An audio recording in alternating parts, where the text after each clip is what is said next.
Welcome to Your Career Unscripted. I'm your host, Jane Bernhard. I will be interviewing business leaders and recent graduates on the different perspectives, strategies, challenges, and advice on building meaningful careers across different generations.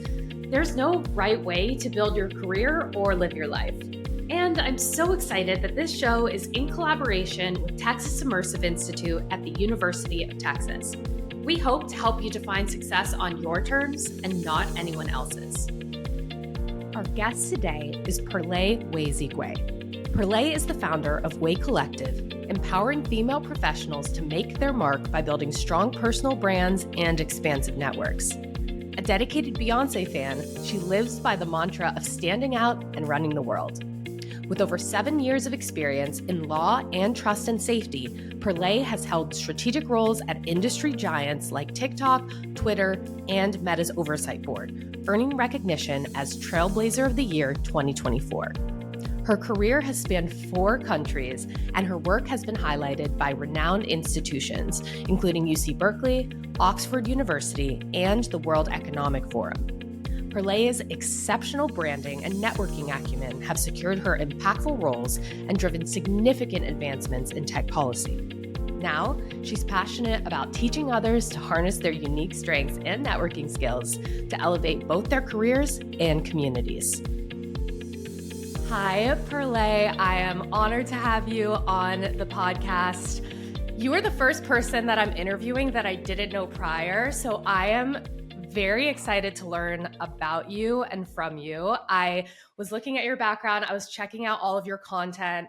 I'm inspired by your boldness and your ownership of who you are and your love of networking and personal branding. And you're a very strong communicator and you have had such a unique and interesting career. So I'm really honored to be able to speak with you and I can't wait to learn about your story. Yes, thank you so much, Jane.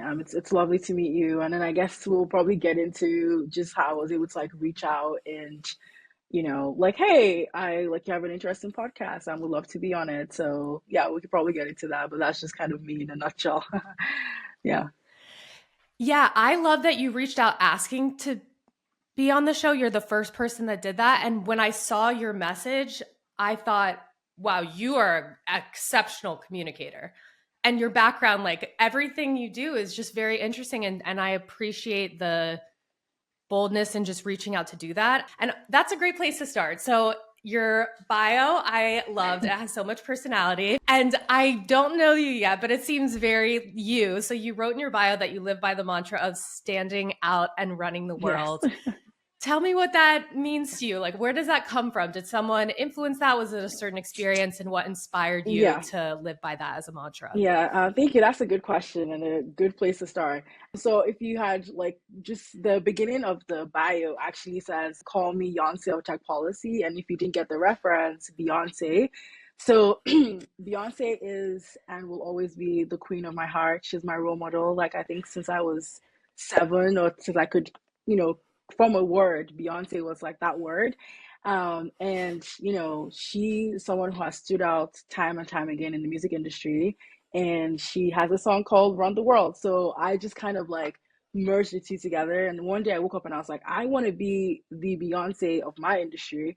And so kind of just ran with it. And I really just wanted my goals and my values to just be around that, what it means to stand out, what it means to run the world. And I think I've kind of run the world, having lived in 4 countries now. So it's been very much trying to take up space in every country that I've lived in and just kind of staying true to who I am. Most importantly, also as a Black woman, it's not easy being in a lot of spaces that don't look like you. So even just taking on, I like to call it my alter ego.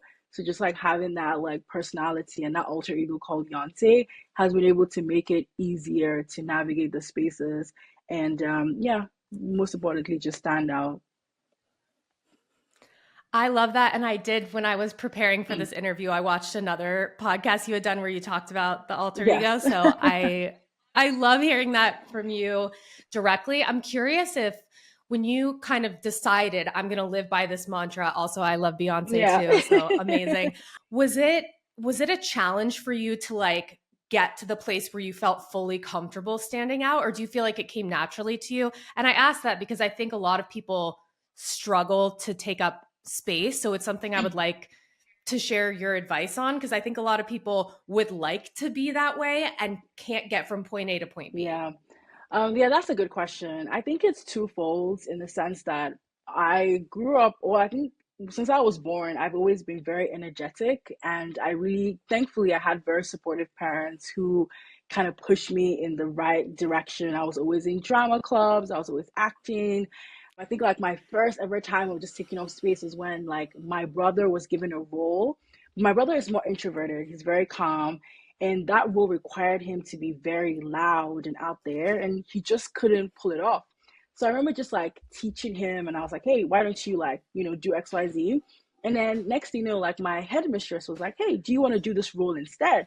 Because it was actually a male role, like it was supposed to be like a, literally. And then I was like, yeah, sure. And obviously my brother didn't mind. And so I took on that role, and I became like, I had to dress up like a man and, embody that personality.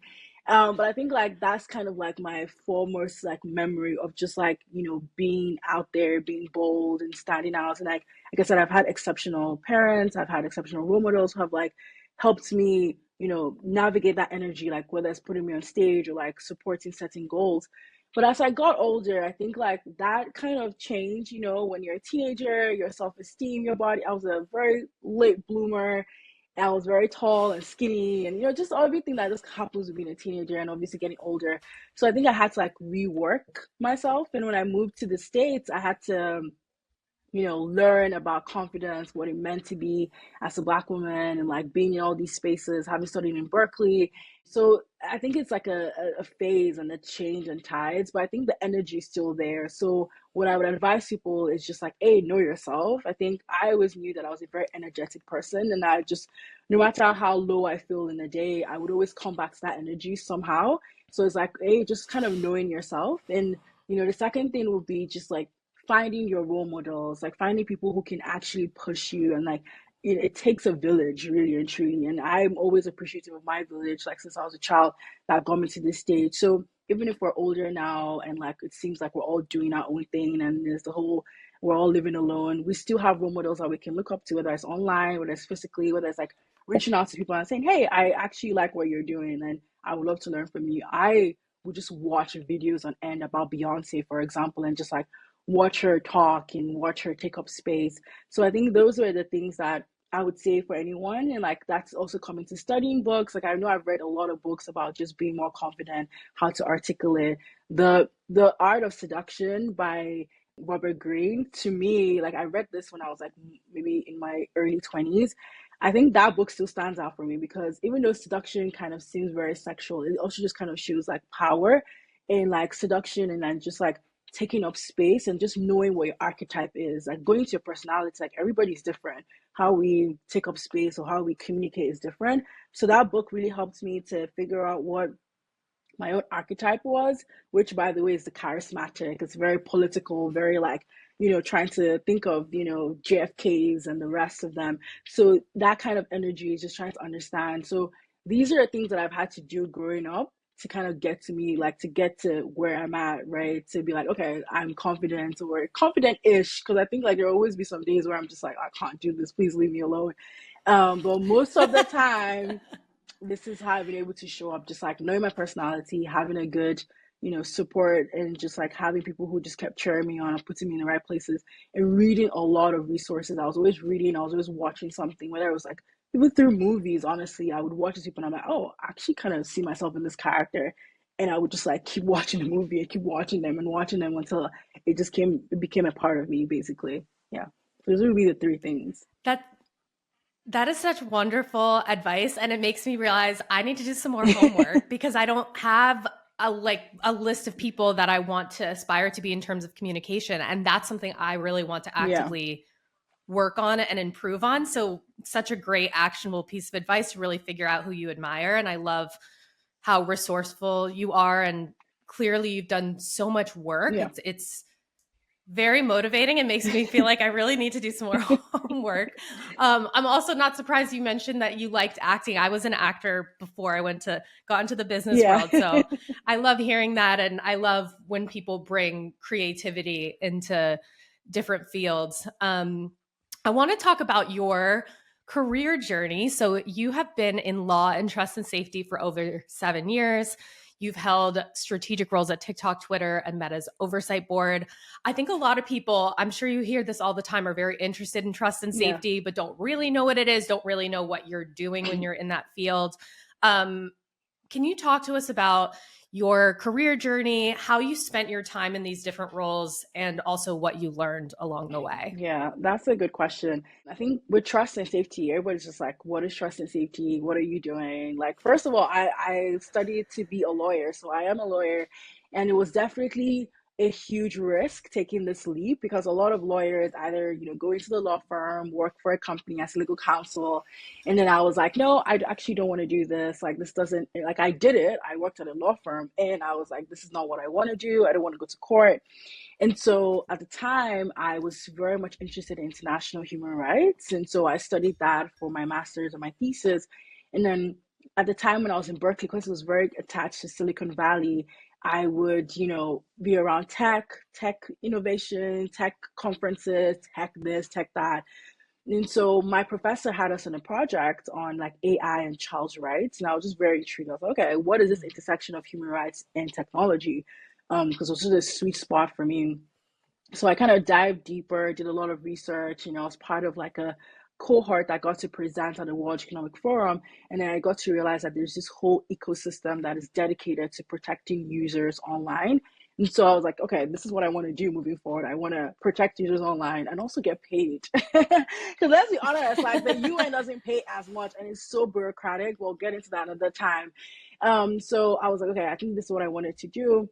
And so trust and safety, basically, for anyone listening, is just like that intersection of human rights and technology. How do you keep users safe? So trust and safety is such a big umbrella. And then there are so many other departments that fall under it. But the whole idea is that, like, if users feel safe online, they're more likely to keep using that platform. They're more likely to keep trusting that platform.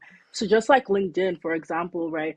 The more people feel safe that they're not going to be harassed maybe through comments or when they're on live, they're more likely to come, to trust LinkedIn, share their insights, share their career goals, whatever it is. So that's just an example. And then there are teams that whether create policies, whether it means creating products or features, or having report mechanisms, or even just tracking, like, okay, how well are we keeping people safe?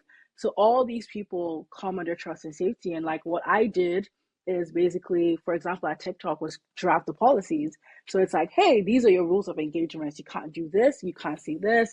You can share your TikTok videos. You can share your makeup tutorials, but you can't say this while you're creating this content. So it's things that like that I did at TikTok, for example. So yeah, that's basically how trust and safety comes about. So if that's something you're interested in, I think it's the best time to pursue, because right now the ecosystem that we're in is like there's so many laws coming out to protect users. There's so many government officials, lobbyists just coming out like we need to do more. So if you're someone who wants to do more, this is the space for you. So interesting to hear you talk about it, and really helpful for someone to kind of really break it down, because I do think there are so many people who want to do it and want to be on kind of the right side of history with these Yeah. technologies, but don't know how to get there. If someone listens to what you just said and thinks, oh, okay, product could be interesting, or it could be interesting to draft the policies, what advice do you have for someone who wants to break into that field? Because since it's like any other field, there's many different functions, Mhm. but in terms of breaking into it, do you have any advice? Yes.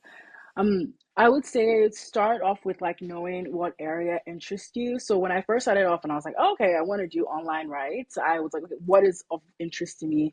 And so I started off with policy, but even at the same time, you also need to know what interests you, because there is the government side, there is the tech side, there's the NGOs, there's the civil society. So there are a lot of industries. And at the time when I started out, I was drawn to social media. So hence the TikTok, the Twitter, the Meta.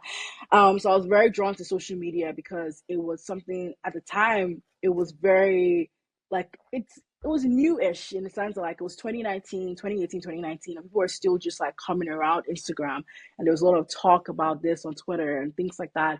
So I was just very interested in how like what were the policies that were going behind it, what were people saying about the community guidelines. So I would say know what industry. So people could be interested in gaming. There's a whole conversation now about online safety around gaming. There are people who will be interested in fintech. So you just need to understand, okay, what are you interested in? What can you sit on hours reading about, right? What industry sparks your joy?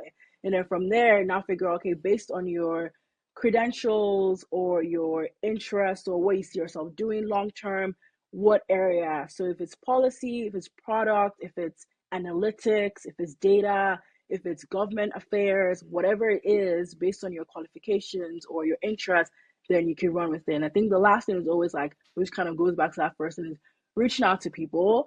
I wouldn't be where I am if I didn't know people in the industry, because it's always good to just like even just ask questions, because there's sometimes where you think, oh, this rule means this, and you actually speak to people and you're like, oh, actually this rule doesn't mean that. There's actually more required or less of you required. And so you're able to like switch gears. I'm okay, I think I would rather do this instead. So it's always good to just like balance what you already know with what the industry experts are already saying and what they're currently doing on their day to day. So yeah, that would be my advice to anyone who's trying to get into the space. I love that advice. And I completely agree that one of the best ways to figure out what you want to do after you've done your research and your homework is to talk to people and see what resonates with you. I wanted to ask you, so I've been doing these career advice calls lately where I've been getting on calls with younger students, young professionals, and trying to give advice where I can. And something that I feel like is a common theme that I was looking on your social media and I think you've posted about before is I think a lot of people who are introverted sometimes struggle with even just the concept of networking. Yes. And I heard it so much within the last few weeks that people feel like seedy, they feel shy, they feel, wait, I'm going to reach out to someone that I don't know, or they're afraid of how they're going to be seen. And I always try to give advice on like, it's reciprocal. Like people want to connect, people want to help. You have nothing to lose by reaching out to people. But I feel like you're someone who's like a queen of networking for sure. And I'm curious what advice you would give to the people who struggle with it in terms of getting over the hump and doing it even though they feel self-conscious about it. Yes. I will say, as the queen of networking, and it's going to be a very hard truth or hard pill to swallow, because yes, I'm an extrovert. And so I do understand and I have a brother, like I mentioned earlier, who is an introvert. So yeah, I've had to live with someone who was much, a cooler demeanor than me. And, there's a lot of intricacies that's come with that. So I do empathize, because it feels like, oh, the world is, putting the spotlight on extroverts, but that's not the case, right? As an introvert, your superpower is that you're more selective about the network that you're peaking or like you're talking to. You're able to figure out, okay, this is who I want to talk to, and that's it. After that, I'm not talking to anybody else. Or like we extroverts, where it's like we're just everywhere, like just trying to, be everywhere, and it can be exhausting, quite frankly. The older I get, the more I'm like, oh my God, what was I thinking back then? That was exhausting, So that in itself, I just want like whoever's listening to be like, look, being an introvert isn't a bad thing. It's like it's completely normal. With that being said, the hard pill to swallow is that we are now in a virtual online space. So no matter how shy you are, nobody can really see you, in the sense that like you're sending a message from the comfort of your home, most likely.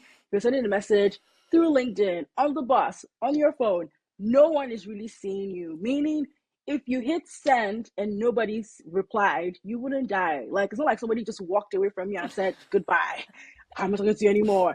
It's literally just a send. Like, yes, your heart will throb a bit, which is normal. Like, yeah, but you're just hitting send. You're not tapping someone on the shoulder and it's like, oh my God, what do I say? Am I looking okay? Is my no, none of that. Like, that is the convenience, and that's one thing. That's the one of the perks about LinkedIn that I love the most, because everybody there is trying to be so civil. We're trying to be so career focused. We're trying not to be too, mean or anything. It's such a cute space to be on. It's like you can't go wrong if you reach out to somebody on LinkedIn. The most they will do is not respond. And that's okay, because there are 1 billion users on LinkedIn. I repeat, 1 billion. So if one person doesn't reply to you, 999 million, you know the numbers, will respond. So it's never a thing of like, oh, I don't know what, like, no. Like, I don't want, I hate when people are like, oh, I don't know what to say. It's like you're behind a screen. The most they would do is not reply. And you have the opinion or the option to also follow up with them. So again, you can be like, hey, just following up. They're gonna look at you and be like, why are you following up? You're disturbing me. No, they're just gonna, people probably take a breath and roll their eyes. I'm like, okay, I'm gonna find a response. But you didn't even see the rolling of the eyes. So you're like, it's not really, it's not gonna bother you. You know what I'm saying? Like, it's just one of those things where I've had to even train myself and be like, look, I don't care who this person is. I'm just gonna reach out to them. And I've reached out to even vice presidents. Like, I've had examples where I just saw the vice president of Twitter and I was like, hey, and I just tweeted at her and I was shaking. I was like, oh my God, what am I doing? But I was like, you know what? Let's just see where it goes. And she responded. This wasn't even a DM. This was live tweet, meaning that everybody else could see what was going on. And I was like, hey, I actually want to join your team. And she's like, okay, looking at my profile, I was like, oh, I can see your interest. I can see like you're qualified for this. And next thing you know, the next day, a recruiter reached out to me saying the vice president of Twitter wanted me to get an interview. And this was just me sending a tweet, not a DM, not an email, not a portfolio, not a whatever, not even a elevator pitch, like, oh, 5 minutes, what do I say? Oh my God. This was just me sending a tweet like, say hi, I'm so inspired by you, XYZ. And she responded, the vice president of Twitter at the time. So just one of those things where I told people is like, you are behind the screen, and most of these shots that are being made now is behind the screen. So if you're an introvert, I'm sorry, like, I won't say there's no excuse, but there's really no excuse for you to be like, oh, I don't know what to say. Like, there's ChatGPT, just type it up. I'm like, hey, I need to send this message, redraft. And ChatGPT will give you 5 million options to send to whoever. Like, back then, we used to rack our brain. Oh my God, what do I say? What do I say? Now, it's anybody can just wake up and just type up something and just send it. So, so I was going to summarize and say, if you're an introvert, this is your time to shine, because you don't need to go to networking events as much. You don't need to go to these career fairs as much. You just need to open up your laptop, search someone online, and send them a message. If they don't respond, great. You move on to the next person, and you just never know where it's going to take you. So this is your time to shine, introverts, not the extroverts, really and truly. Wow, that was very inspiring, and I can't wait to just cut that part. Because it's so, what a great. I should have put it on my post. What a great. Oh my God, 100%. I really appreciate that. And also, so first of all, I very much admire your energy. It's also infectious and it's bringing me a lot of joy. I also think it can be helpful. So you mentioned you're extroverted, but your brother's introverted. I'm super introverted. And something that I found really helpful lately is bringing an extroverted friend with me to things sometimes too, that I can find to be very helpful, just to like have someone else to help facilitate conversation. So I wanted to make sure I touch on this because I found something about your background to be very interesting. And you mentioned it already, but I want to dive a little bit deeper. You said you've worked in 4 countries. Yeah. You've worked in Nigeria, the United States, Ireland, and the UK. Yeah.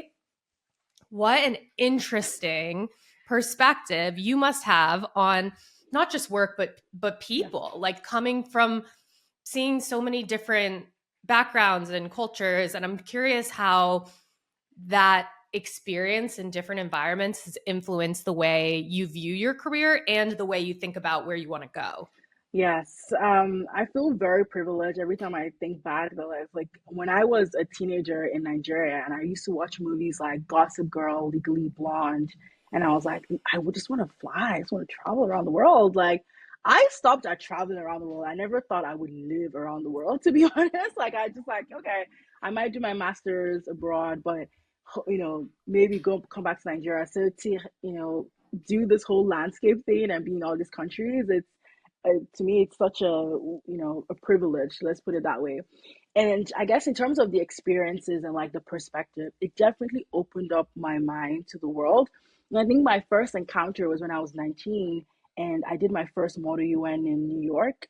And I remember just thinking, okay, I'm never going back. Like I'm not this small town girl in college.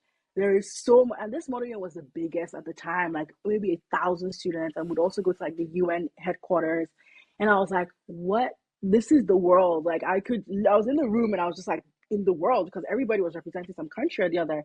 And I'm just thinking to myself, I was like, the world is so big, and there are just so many people that I'm yet to meet. There's so many versions of me that I'm yet to create. So I remember just thinking back then, I was like, okay, this is what I want for myself. And so having lived in all these countries, I feel like every country has taught me something about myself. One has taught me something about like how people pursue their careers, how people interact, how people network. And so it's just been so interesting. Like US is very laid back. Sorry, US is very like driven, just like Nigeria, but like more Mm. hustle mindset. Ireland is very calm. Everybody's like very friendly. London can be a little into themselves, into their bubbles, but it's still a very big hub and like a big metropolitan city. So just like navigating that, and also just like, again, that's why I had no choice but to be bold, because for every time I've had to move, like I didn't know anyone in Ireland, for example. I didn't know anyone in California.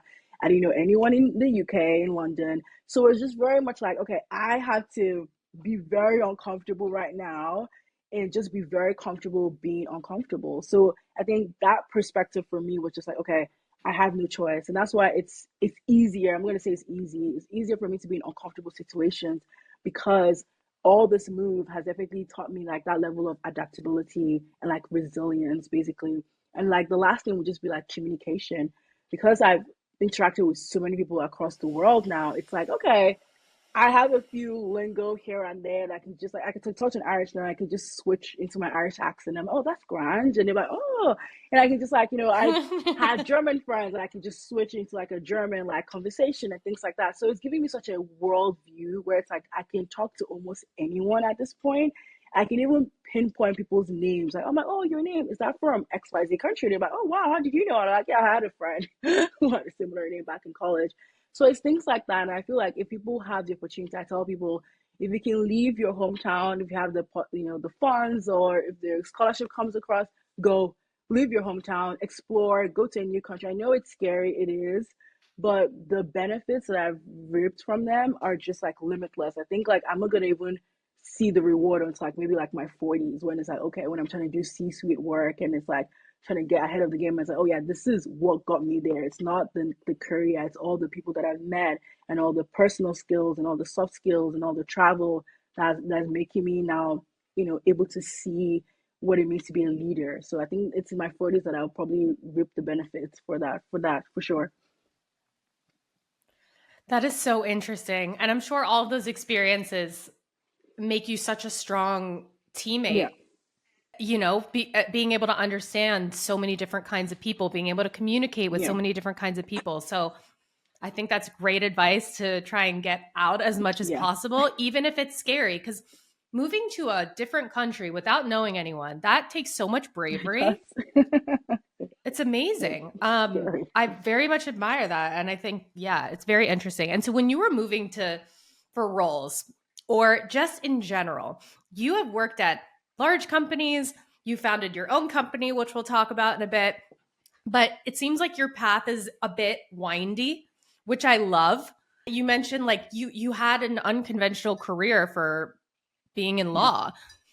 What advice do you have for someone on the concept of having a windy career? This is something that I love to talk about. I'm writing an Oh, article on this. I amazing. was so excited to be able to include you. Yes. And I I feel like sometimes people think that there needs to be a step 1, 2, 3, and that it's not okay to kind of veer outside of that. And I do think it's hard to get comfortable with the idea that interests change and evolve and you get rejected from the thing you really wanted and then you have to do something else. So I wanted to hear about, your experience having your own path, like creating your own path, doing what you're interested in doing, and also giving advice to people who feel like they want to be a bit more windy than they are, but they feel like they're supposed to know exactly what they want to do. Yes, that is a very big question. It's a question that I get a lot. I think first of all, there's a term for people like us. They call us multi hyphenates, multi passionates. Just we're just everywhere. And I remember, I think one moment that stands out was having a conversation with my mother, and she said, "What are you these days? Like you're just everywhere." And then she's like, she goes on, she's like, master, jack of all trades, master of none, right? And I remember telling my friend this quote, and she's like, "You do realize that that's not actually the full quote." And so, apparently, to anybody who is listening, the full quote is Jack of all trades, master of none, but oftentimes better than a master of one. So, what that means is like it's better that you're actually Jack of all trades because, being a generalist has you doing many more things because in the long term, or sometimes even in the short term, you're better off than somebody who is the master of one. So for me and to any other multi hyphenate listening, you are better off than the master of one. Just putting it out there. And so for me, when I started like my career, I feel like my first ever career was when I was young and they ask you, what do you want to be when you grow up? And I would always say, I want to be a teacher. I've always wanted to be a Mm, teacher.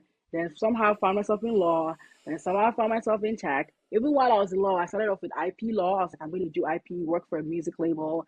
From music law, I was going to do mm. human rights. I'm going to work for the UN, did some UN work. From UN, I was like, okay, I'm going to do tech law. And now I'm in tech. So it's been a lot of like, just changing. So what I tell people is you need to find your value set. Like what is it that you see yourself well, doing long term, or B, being known for? Like what is your value set, right? It's not a career, it's not a title, it's not an industry. It's like when you wake up in the morning, what drives you out of bed, right? What's that motivation? And for me, when I was a child, I've always wanted to do something that was just impactful and teach and advocacy. And I just always would see myself doing things that was all about like advocating for somebody else or for teaching someone else. So all these roles that I've had has just always been around that, where it was like advocating for music rights, advocating for human rights, advocating for online rights, right? And on the side, obviously, I teach. So it's like I'm still doing all the things that I wanted to be, like it's still the same thing, just different titles. So I think it's just recognizing that one thing, your ethos, and then that would drive everything else, right? Like I can't tell anybody, okay, oh, based on your ethos, you're going to be XYZ, but you need to know what it is, like to your own self be true. That's why I feel like I try my best, and the older I get, the more self-aware I become, because I don't want to ever lose sight of who I am. I don't want to be like, oh, because everybody's doing this, I should do this. No, no, no. It has to be, okay, what do I want to do? What does Pearlé want to do? And how do I show up as that person, right? So it's always just like figuring out what your ethos is and then moving as it goes. Like obviously we're human beings, we haven't even unlocked one quarter of our brains. So it's like, okay, the more interest come, you feed into it. And then that's another thing where it's like I remember listening to Steve Bartlett, and he was like, you need to know when to quit. And so that's like a twofold thing, right? I always tell people if you're gonna quit, whatever it is you're doing, try to be at least excellent. Let's just say 80% good at your job, whatever it is at that time. Because again, you're working with people, you're leaving your reputation behind. So you don't want to just quit and then it's like, oh, she was so bad at her job. Oh, she was so this. And you're like, oh yeah, I'm just a creative. I'm a multifaceted. I need to move. And it doesn't work that way. Nobody's gonna remember they're multifaceted. Everyone's gonna remember you did a shitty job, So you need to remind yourself before you quit another job and be like, okay, you need to do a good job. And that's one thing about me. It's like nobody can quote me and be like, oh, Pearlé, while she was doing IP, oh, Pearlé, while she was doing this, she was terrible. No, I'd always did my best to always leave like a good impression and then move on to the next thing, right? And so knowing when to quit, it's like, okay, this does not interest me anymore. I want to do something else. You need to know and be honest with yourself. I'm okay, this doesn't interest me anymore. When do I need to move? How do I want to go about it? What steps do I need to take? So much wonderful wisdom there. You know, yeah, you're an amazing guest. I'm learning so Thank much. you. I wanted to ask you about Way Collective and everything you want to build and everything you want to share, because when I hear your advice, it's so bold and so specific, and you're clearly so passionate about sharing the insights and helping other people. I'm curious to hear about your goals, what your hopes are, and really what you're building right now. Yes. Yeah, thank you so much. I feel everything I've said on this podcast literally is what I hope the Way Collective would be. And for like context, like Way Collective is like WAE. It's literally from my last name, which is like Nwaezeigwe. And I was just like playing with it and I was like, oh, your career, your way. So I like again, it's just that whole, you know, I want people to feel empowered, like whatever it is that you're doing in terms of like your career, your lifestyle, it's your way, it's your lifestyle, right? And most importantly, for people who have always felt like outsiders, like because you're multifaceted, for example, you've always felt like everybody else is doing one thing and you're doing another. And so kind of creating that space where you don't feel alone. They're like, here is a community of outsiders too. And so we're turning ourselves from outsiders to icons, right? Where, for example, when I first started out, I was like, oh, Beyonce of Tech Policy was 2020. And then now it's like everybody recognizes me as like Beyonce or sometimes calls me Beyonce, right? And so I really want people to feel confident in like whatever idea you have, however you want to show up in any space, whether you're an introvert, extrovert, ambivert, there is a space for you and there's a way to, make yourself known, right? I think we haven't even scratched the surface of the thought leaders that in any industry. So we're striking the iron while it's still hot. That's the goal for the collective. And my goal is to share resources, to have workshops, to engage with the community, to have mentorship programs, whatever it is, even just have insiders or like experts as well come in and like encourage and empower, other community members. So that is the goal. It's still in a scrappy phase, but I feel like I've been doing this for like almost a decade now. So it's just kind of putting the structure in it. And hopefully next year, I have a book coming out on like personal branding and networking. It's literally like a mini autobiography of all the things I've done and all the mistakes I made. And the hope is like help people like, okay, if you want to build your brand, this is the start, right? To be a thought leader. This is the start to network basically. And so hopefully next year there'll be more of that, the book, workshops, and just more collaborations with different people to just empower more, most especially women, to take up space. So interesting. You know what's funny when I hear you explain all of that? I am your target demographic. I love everything you're saying. I want to support your work. I want to read your book. I want to. Yeah, no, really. I want to participate. I've already learned a lot from you and I feel very motivated. Amazing. And I will send you the links once it's all up and running for sure. I'll be there. And it's funny you said I think you said something like your career, your way when I was trying to figure out like titles for the podcast. I think I like thought about something like that. Go ahead. Yeah. And landed on your career unscripted, but I appreciate that advice. I also really appreciate things that you said about personal branding, especially in your content. Can you talk about personal branding? What is, if someone said to you, the benefit of personal branding is, how would you kind of finish that? Oh, wow. The benefits. I would say the benefit is unlimited. That would be my description. But I would also say personal branding is like who you are, what you are when you're not in the room, basically. When there's nobody, when you're not there to advocate for yourself, that's when your personal brand comes in, right? I mean, we're having this conversation now. You can see me and we're having a talk, but when you went to my LinkedIn, when you went to my social media, you got a sense of who I was. You got a sense of my vibrant nature, my uniqueness, right? And I didn't have to say a thing personally. You didn't hear my voice. You're just like, oh, this person seems XYZ, right? And so that is the idea of personal brand. And like the benefits is just unlimited, right? I can't count the amount of people that have reached out to me for opportunities. I can count the amount of times I've reached out to people like yourself and said, hey, I want to do this. And because I already had this personal brand that I've curated, because I think when people think about brand, it's like, oh, it just happened. Oh, Coca-Cola just happened. No, Coca-Cola took years of redefining their formula, redefining their marketing strategy to get to where they are right now. So your personal brand is something you curate. It's your vision statement to the world. So that is the personal brand, and like that is the benefit. It's unlimited. I have no other word for it. And if someone listens to this and has always wanted to start creating content or sharing their ideas, but feels very self-conscious doing that, which I hear also all the time, I'm sure you do too. What would you say to that person? Yeah. So first of all, I just want to say, I know like, okay, the example I gave made it seem like, yes, if you go online, you can find me. That's my personal brand. But the truth of the matter is personal brand is also offline, where it's like I don't want people to feel like, oh, my personal brand, I have to have a LinkedIn and I have to have these amount of followers and I have to post every day. It's also offline what people say about you because you maybe spoke at a conference or you organized a conference or you volunteered at this or even at work, like whatever it is that you're doing, whether it's with your ERGs, that is your personal brand. So it's not just online. I don't want people to be so focused, because the online space, it feels like it's reality, but it's not. And it can be very hard on a lot of people. Like even me, like your mental health could be affected just by comparison and like seeing what everybody else is doing. Like, oh my God, my personal brand is not up to par. No. So I wanted to start off as like there is an offline element to it. And I think that is a huge component, because at the end of the day, people will always remember how you made them feel. That's what Maya Angelou said. She never said people going to remember how many likes you had and how many followers. No, no, no. It's how you made them feel. And so that's an offline presence, right? That's an offline brand. And so the online one, which is to anybody who's feeling cringe and feeling uncomfortable, I'm going to go back to that hard pill. It's just a screen. Whatever you're saying, nobody's going to come at your door and be like, why did you say this?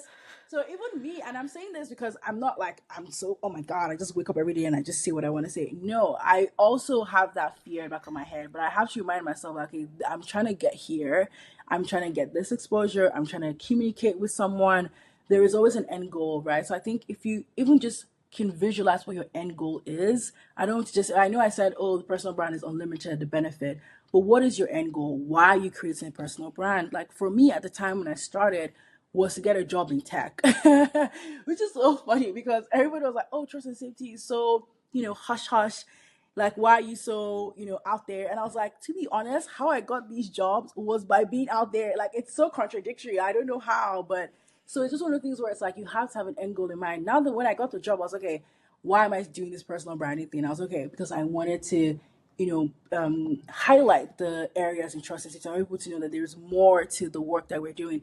So have an end goal in mind. So every time you're afraid and that fear comes out, remind yourself of your end goal. Why am I doing this, right? Like I have stickers all around me reminding me every day, like, this is why you're doing this, right? Like you've been doing this, like, so always have those reminders, because that will block out the fear, because that has to be stronger than your fear. Your why has stronger than the fear. In the moment the fear is stronger than your why, that means your negative thoughts have taken over and you need to rewire yourself, take yourself back as to what is your why. So I'm going to give you a lot of tips of like, how to create content, because I feel like to each his own. You want to be as authentic as possible. But the only tip I would give for now is just show up. Whatever expertise you're in, whatever industry you're in, you have something to say. You have a degree. And even if you don't have a degree as well, you do have something to say. Like from politics to music to art, like there's just something. There's something for everyone, to be honest. So I just feel like my first tip and my only tip for now would just be show up, find what works for you, iterate. If it doesn't work, keep iterating, and eventually you find that sweet spot and you just run with it. So yeah, that would be my tip for creating content and the whole overall personal brand. Awesome tip. What did you say? Like your why has to be stronger than Then your your fear? fear, yes. What a wonderful mantra. I will remember that for Yeah. sure. So I'm sure people will listen to this and be like, I want to follow Pearlé. I want to follow her work. I want to follow her company. Where can people find you? How can they support your work? I just want to make sure that I would amplify it as much as Yes. possible because it's wonderful. Yes. Thank you. I will say follow me at Pearlé Nwaezeigwe on LinkedIn, especially LinkedIn. I feel like I'm more, I don't know, out there on LinkedIn for some weird reason. I feel like it's just easier, like one post and go. On like Instagram, where it just feels like there's so much going on. Like if it's not a story, it's a live, it's a comment. I'm tired. So these are like, oh God, I'm exhausted by you, Instagram. So LinkedIn just feels easier. So I tell people, like, if you're gonna, like, I love LinkedIn because it's like you can't really go wrong on LinkedIn. Like you just have to keep building and building, but it's very straightforward. You post, put a cute picture, and that's it. And if you want to switch it up every now and then, it's possible.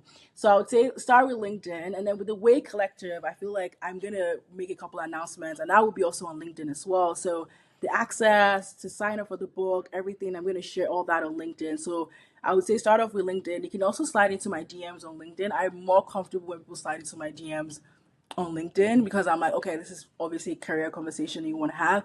Then on Instagram, it's a little tricky for me because I'm like, oh, I'm only on Instagram just to stalk, Glenn Powell, or Beyonce. So why are you in my DMs right now? So, because he's texting, Glenn Powell, right? I mean, it's fine. So, so I'm just like, I only DMs I want is from him. Don't be sliding into my DMs on Instagram. So just do it on LinkedIn. So yeah, that will be where to find me. And then to anyone who's interested by the Way Collective, much updates will be coming in November. So just stick around. And Q1 2025, we're just gonna go all in. So fingers crossed for the best. Wonderful. Thank you so much for this conversation. I'm so inspired. I can't wait to share this. I feel so invested in like learning more about your work and what you're doing, and I'm excited to follow it. So I really appreciate you coming on the show. Yes, thank you so much. I'm sorry, I just wanted to add also the Way Collective on Instagram. There is an Instagram page now, so you can follow that. Yeah, but me, just leave it to Glenn Powell, please. You got it. I hope you enjoyed this week's episode of Your Career Unscripted. If something about this conversation inspired you, I'd love to know. Feel free to message me on LinkedIn at Jane Bernhard if there's a guest you'd want to hear from, or if there's a type of background you'd like to learn from, and I'll do my best to make it happen. If you enjoyed the content, please subscribe to my Substack and socials, follow Texas Immersive Institute, and check out TXI's Patreon at patreon.com/Texas Immersive for more thought leadership on the immersive field. And of course, please share the episodes with anyone who you think might find them helpful. See you next time.